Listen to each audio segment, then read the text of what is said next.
everyone, welcome back to Raw Sports Talk, and this is going to be an NHL edition. And in this edition, we are going to be talking about the new expansion team, the Seattle Krakens. Now, they've revealed their logos and their uniforms. Their colors were a little bit different, but at least they didn't go with red, white, and blue, so I was kind of happy about that. And their logo was something a little bit to be desired for, but I know that this is going to be the first uniform and they could tweak it a little bit. I was just kind of hoping for a little bit more with the Kraken instead of like that little octopus tentacle that turned into an S. I'm happy for Seattle that they finally got their name. I'm happy for Seattle that they actually got a hockey team. And now this is going to be a rival between them and the Vancouver Canucks. By putting the Seattle Krakens in the Pacific Division, they're going to pop out the Arizona Coyotes and pop them into the Central Division, which to me doesn't make any sense because they're all kind of geographically close to one another, but that's neither here nor there. So now that we have the Seattle Krakens, the question that I'm going to have is, how good do you think they're going to be in their inaugural season? Because everyone's going to see what happened recently with the Golden Knights who are out here in Vegas and how they went to the Stanley Cup. Granted, they lost to the Washington Capitals, but because they had that draft lottery where they were able to pick from the professional teams' rosters because they were only allowed to protect X amount of players, I'm curious if the NHL does it differently this time.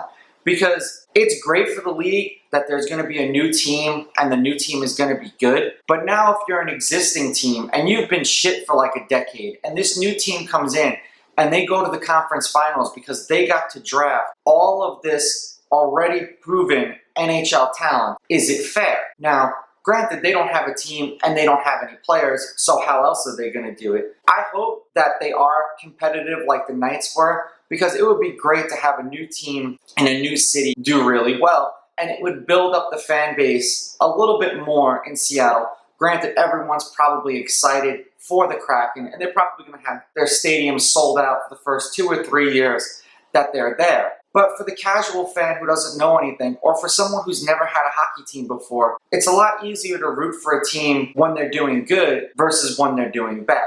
And I know that that's going to sound like a bandwagonish type of thing to say, but it is true. When teams are good or dynasties are good, people gravitate towards that team.